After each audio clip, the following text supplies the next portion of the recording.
Students, میں مدنی academy میں خوش آمدید. اور آج ہم جس کلاس کو اسٹارٹ کرنے والے ہیں اس کلاس میں ہم اسلامی معلومات کے حساب سے ہم کچھ چیزیں سیکھیں گے، بہت ساری چیزیں سیکھیں گے. اور آج کا جو ہمارا ٹاپک ہے وہ ہے تسمیہ. تو تسمیہ کسے کہتے ہیں؟ تسمیہ کہتے ہیں بسم اللہ الرحمن الرحیم کو کہتے ہیں. ٹھیک ہے بچوں، آپ کو سمجھ آ گیا کہ آج کا جو عنوان ہے تسمیہ. تسمیہ کا کیا مطلب ہوتا ہے؟ تسمیہ کا مطلب ہوتا ہے بسم اللہ الرحمن الرحیم. ہم تسمیہ کہتے ہیں بسم اللہ الرحمن الرحیم کو. اچھا، ہمیں ہر کام شروع کرنے سے پہلے کیا پڑھنا چاہیے؟ تو بچوں ہمیں ہر کام شروع کرنے سے پہلے بسم اللہ الرحمن الرحیم پڑھنا چاہیے. ہمیں ہر کام شروع کرنے سے پہلے کیا پڑھنا چاہیے؟ ہمیں ہر کام شروع کرنے سے پہلے بسم اللہ الرحمن الرحیم پڑھنا چاہیے. اچھا، اب ہم یہ کام، بچوں کو بھی یہ ہوتی ہے کہ ہر بات پہ کیوریوسٹی ہوتی ہے، تو وہ اپنے بڑوں سے پوچھتے ہیں کہ بھئی ہم کیوں پڑھیں ہر کام میں، ہر کام کرنے سے پہلے ہم کیوں تسمیہ پڑھیں یعنی بسم اللہ پڑھیں. تو بچوں اس کا بہت ہی یعنی کہ سالڈ جواب ہے، کوئی مطلب وہ نہیں ہے اس میں. کیونکہ ہم بسم اللہ الرحمن الرحیم جب ہم کام شروع کرنے سے پہلے پڑھتے ہیں تو ہمارا جو بھی کام ہوتا ہے وہ آسان ہو جاتا ہے.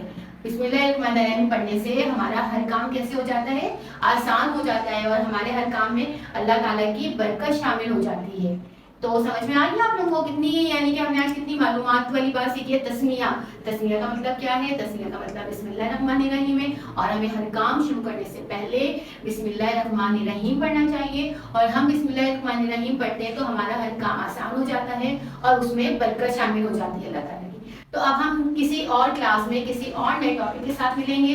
جب تک کے لیے مجھے اجازت دیجیے. اور آپ نے اب سے کیا کرنا ہے؟ اب آپ نے اب سے یہ کرنا ہے کہ آپ جو بھی کام شروع کریں اس سے پہلے بسم اللہ الرحمن الرحیم شروع پڑھ لیا کریں. دیکھیں اب بعض دفعہ ہم وہ زور سے نہیں پڑھتے. جیسے میں آپ کے سامنے جب کلاسز لیتی ہوں یا کوئی بھی چیز پڑھا رہی ہوتی ہوں تو میں اپنے دل میں پڑھ لیتی ہوں، کیونکہ دل کی زبان تو اللہ جانتا ہے. تو ہم اپنے دل میں وہ بات کہہ لیتے ہیں، بسم اللہ الرحمن الرحیم اپنے دل میں پڑھ لیتے ہیں. تو یہ بات بھی یاد رکھیں، لیکن عادت بنا لیں، کیونکہ ہم بچوں کو شروع سے عادت ڈالتے ہیں کہ وہ زور سے ہی ہر کام بسم اللہ پڑھ کے شروع کریں.